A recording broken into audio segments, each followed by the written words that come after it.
La première chose, c'est que l'emploi en Alsace est fortement lié aux investissements des pays germanophones.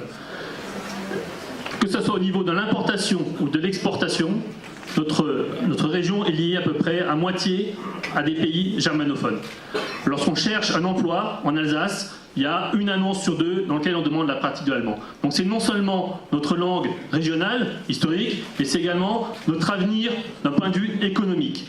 Et là-dessus, je dois dire que le bilan des élus sortants en Alsace est catastrophique. Quand on a 12% des élèves qui sont scolarisés en cursus bilingue paritaire, c'est une honte.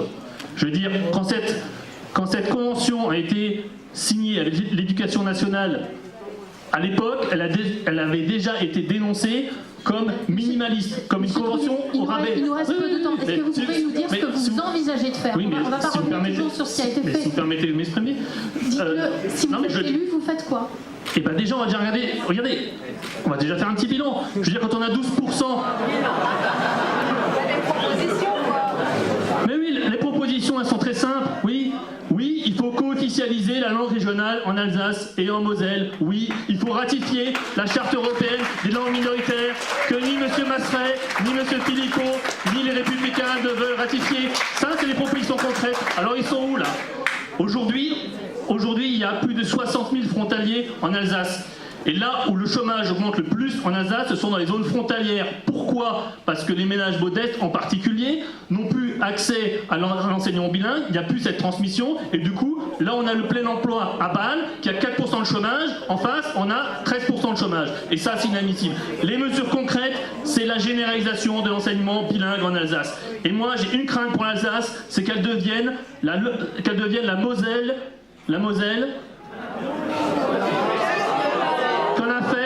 Qu'est-ce qu'il y a en Moselle? Philippe Masseray. Regardez, monsieur Masseray.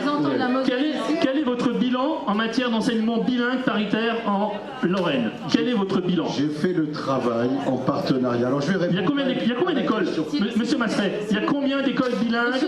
Combien d'écoles bilingues en Moselle? Trouillet, je ne suis pas à l'école à Sciences Po et je vais répondre aux questions que madame... Vous ne pouvez pas répondre? Vous savez pas? Vous savez pas? Je veux dire combien? Il y en a qu'à Saint-Rémy. Je pourrais vous donner la réponse, mais c'est pas ce que je ferai parce que ça voudrait dire que vous êtes capable de manipuler une salle. Et on n'est pas là pour ça. Cette loi, à titre personnel et avec beaucoup, notamment des Alsaciens, nous ne l'avons pas souhaitée. Elle a été décidée par un groupe. Elle a été décidée par un groupe de qu'est-ce que vous avez fait, monsieur le chef? Socialistes pour le mettre en place. Ça va. Elle a été mise en place. Aujourd'hui, dans l'organisation...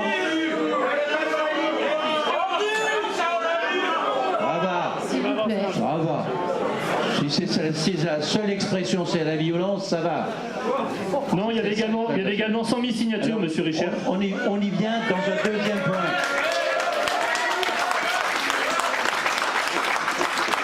Je vais redire ici pour que les choses soient claires, c'est que ce référendum dont certains parlent n'était pas possible au niveau de la réalisation.